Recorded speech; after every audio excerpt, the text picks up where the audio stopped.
Here we are in the porch, and I thought I would show you some of that beautiful barn board that we're using.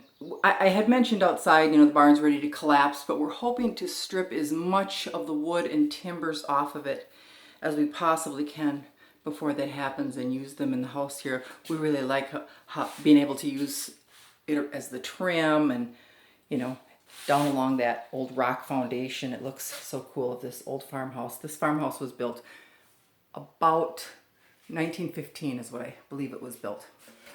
So, a couple old implements that we have that we've scavenged around the farm. I showed you outside here, I took a picture of that pulley hanging there off the eave. There's a photograph. This is another similar pulley we still have to clean up. This pulley and these old-time pulleys, it's made out of wood, were used on the barn.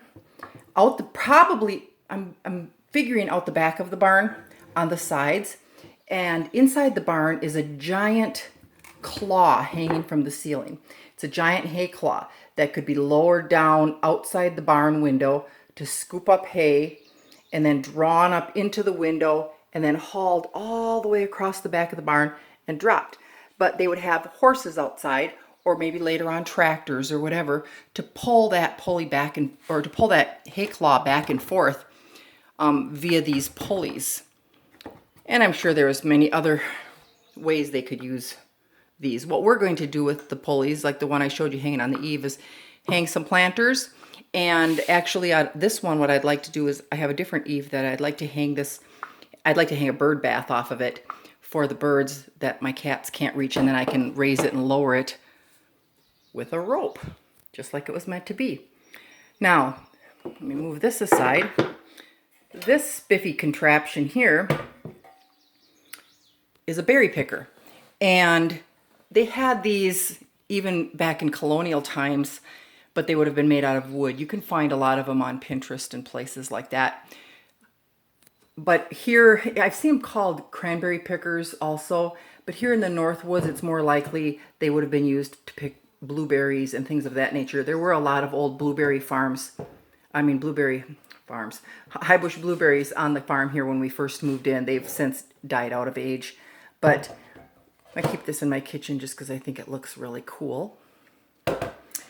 And then we have this. This is a more modern convenience since the baling of hay began back around the previous century, early 1900s. We've actually used this. It's kind of dirty too, but we have actually used this hook, and it's for grabbing hold of hay bales. You might grab a hold of the binder twine on the bale with your left hand if you're right-handed, and then swing that into the bale and help you to pick it up, to heft it and toss it.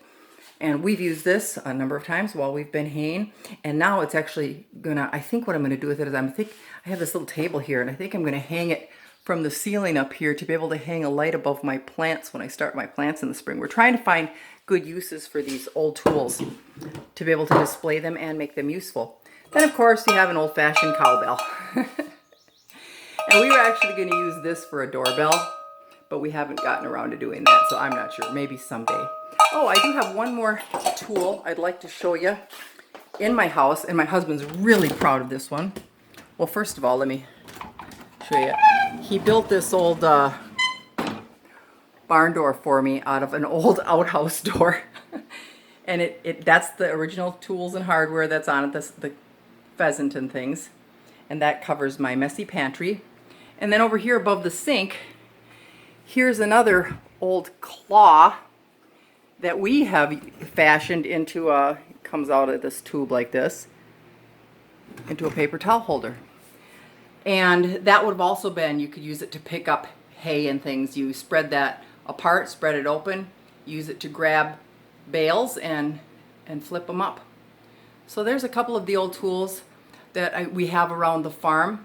Up here I have an old butter churn, and I've actually used that a number of times.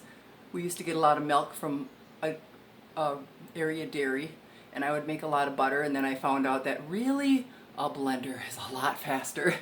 But that's a very effective old butter churn up there. Not colonial by any means, but the premise is still the same, how they work. So Thanks for joining me. I'm also going to try to take you on a tour sometime with some other tools that we have around here that are more of the logging variety that the lumberjacks of the Northwoods would have used. And if I can gather them all up in one spot. We have also a couple old scythes. You know what a scythe looks like, I'm sure, for harvesting grass and hay and oats and whatever they would have grown. So I hope you'll stick around, and hopefully I can get to them pretty soon if I can unearth them out of the storage. Thanks.